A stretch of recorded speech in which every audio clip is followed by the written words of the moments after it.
16-1 run. It was tied at 103 with 4:37 to play. There is a lot to unpack in this game. LeBron James goes for 38. Most points in a playoff game at the age of 40 or older all time. Luka had a stomach bug. He had 17 points, but he also missed a ton of shots. In fact, he missed 10 of them, so that wasn't great after coming off a near triple-double in Game 2. They only gave up 85 points to the Minnesota Timberwolves in Game 2. They gave up 116. Jaden McDaniels, who interestingly was drafted by the Lakers in 2020, then later traded a couple times from OKC to Minnesota. He goes for 30 in this one, 24 of them coming in the paint.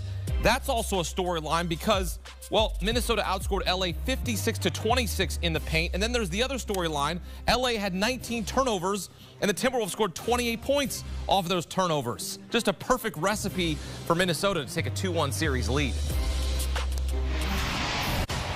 Back here with CBS Sports HQ NBA analyst John Gonzalez. John, we can start in a lot of different directions, but I'm going to start with how this game ended. It's tied at 103 with 4:30 to play, and Anthony Edwards puts on a clinic to end this game. What did you see in those final minutes where he was able to put the team on his back?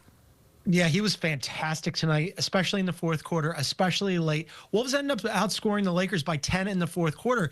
They haven't closed all that well at times this season, so that was a little bit of an anomaly, and it really was Anthony Edwards taking over where he goes for 29, 8, and 8. He makes 5 of his 10 three-pointers, made the most three-pointers in the NBA this season, really has improved there. But he also made a great defensive play late in that game, Hakeem, where Rui Hachimura went to the hole, and Anthony Edwards denied him. So he was fantastic at both ends of the floor, and that's really what you want to see from this guy who's everybody's talking about. We've discussed it on the Beyond the Arc pod about who's the next face of the NBA after LeBron and Steph and KD move on. And obviously, Wemby is first in line there, but Anthony Edwards is not far behind, and you saw why tonight. They got a supreme effort, the Lakers did, from LeBron, and Anthony Edwards said, hey, we played together in the Olympics. I hate to do this to you, but it's going to be my night. Yeah, and he has said that he doesn't want to be the face of the NBA. He wants Wembanyama to have that. He said that's his thing. He can be the face of the league. I'm good as he tries to chase NBA championships.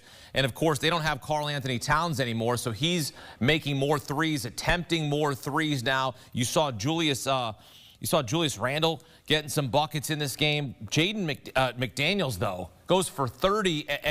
And John, this is another situation here where we talked about Gary Trent Jr. for Milwaukee.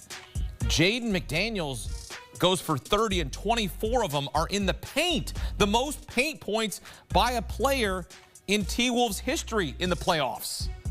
Yeah, Jaden McDaniels was fantastic tonight. I think, like, Gary Trent was a little bit stranger and harder to predict than Jaden McDaniels. Jaden McDaniels this season, for a lot of years, basically for much of his career up until this season, people have been waiting for him to take that step forward. And I think sometimes it's easy to forget that he's only 24 years old and the offensive end hadn't come to him naturally. This season, he was much, much improved at the offensive end. Now, 30 points in all of those in the paint. They needed every one of them tonight, and he was fantastic. Julius Randle, too. Julius Randle at times can be a bit of a ball stopper.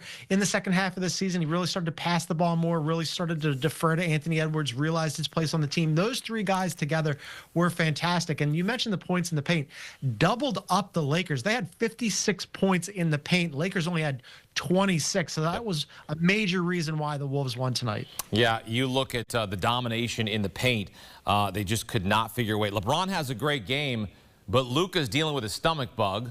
So it's like these things happen at a terrible time when Luka's coming off a near triple-double, and he just really wasn't himself. He took a high volume of shots and missed a lot.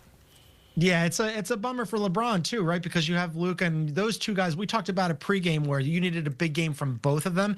Luka having an illness, what can you really do? But LeBron gave them everything you could possibly expect from him. At 40 years old, he played 41 minutes. He carried them the entire game. He played the entire fourth quarter. He had a game-high 38 points, 10 rebounds, 4 assists, couple of steals, couple of blocks.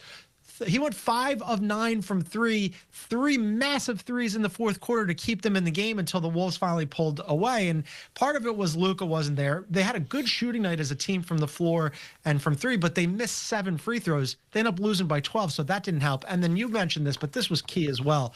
The turnovers absolutely killed the Lakers tonight. On a night when LeBron was fantastic, they have 19 turnovers, and the Wolves scored 28 points off of those. That's really difficult to overcome, and obviously they couldn't. Yeah, that's unacceptable. That is just, I mean, that's putrid right there. I mean, you're J.J. Redick, and you're just like, what are we doing? We got to take care of the basketball. Right now, the series price is updated. Minnesota minus 210 as they take a 2-1 series lead. Lakers plus 176.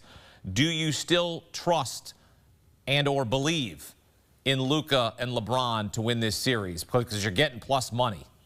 Yeah, I believe in it less. I picked the Lakers in 7 games, and it was obviously when you pick a team in 7 games, you're not so sure that they're going to pull it off, and it wouldn't surprise me prior to me picking them if the Wolves had ended up winning the series. Now, all of a sudden, with a 2-1 lead, a couple more games at home, yeah, the momentum is squarely in the Wolves' favor, and we've seen that the Lakers have not been a good defensive team over the last month and a half of the season. They obviously have paint protection problems, rim protection problems, because they don't have any size beyond Jackson Hayes is their only center, and they don't really trust him, obviously.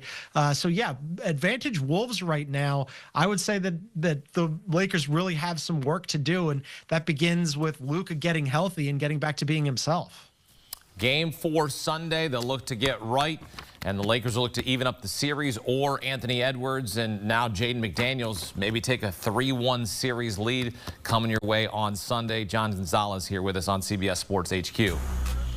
We've got 4 playoff games on Saturday, starting with the Cavs and Heat. Cleveland up 2-0 there, followed by the 1 seed in the West, the Thunder, going for a sweep of the Grizzlies. Ja Morant doubtful, injured his hip in Game 3. Game 4 between the Nuggets and Clippers. LA up 2-1 in that series. The nightcap takes us to San Francisco, tied at 1 game apiece. Jimmy Butler listed as questionable, suffered a deep glute muscle contusion after taking a hard fall in Game 2. Steve Kerr said he's, quote, relatively optimistic Butler will be able to play.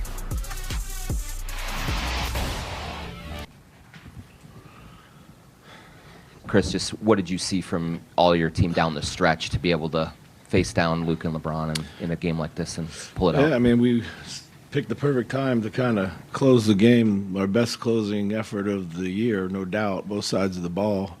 Did a really good job, I thought. Executing and getting good looks. Obviously, Ant was huge. Made some dagger shots, but our defense was pretty much there, and we trusted the pass at the right time, and so it was really a great job. Low turnovers against a ton of physicality.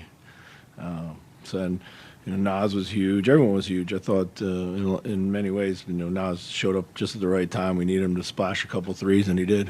So. And then Jaden on both sides of the ball. Just how do you see him growing here? Just a monster. I think this is a career high for him. Couldn't come at a better time. In the flow, everything. He was super aggressive. We found him. I thought he and Julius did an excellent job, setting the tone today. Just being aggressive, playing with a lot of force, and then battling their matchup. Of course, they had the 2 tough matchups out there, and just fighting. LeBron had a heck of a game going, and Julius just kept battling him, and we got him to miss at the right time down the stretch. Fortunately for us. What did you see specifically from Ant in those last 5 minutes? It seemed like he wasn't predetermining anything, and he was actually reading. Yeah, it was. I mean, getting to the hoop, I think he was going a little bit quicker, on his drives. He was staying with his direction, and then when he was there, he had the rim or the kick out. So I thought he kind of piece by piece it really well, and he kind of knew by that point where the floor was going to be spaced. So. And what did you like most defensively in those last 5 minutes? Seemed like every game plan thing was on. We did. We kept flipping some coverages around. And got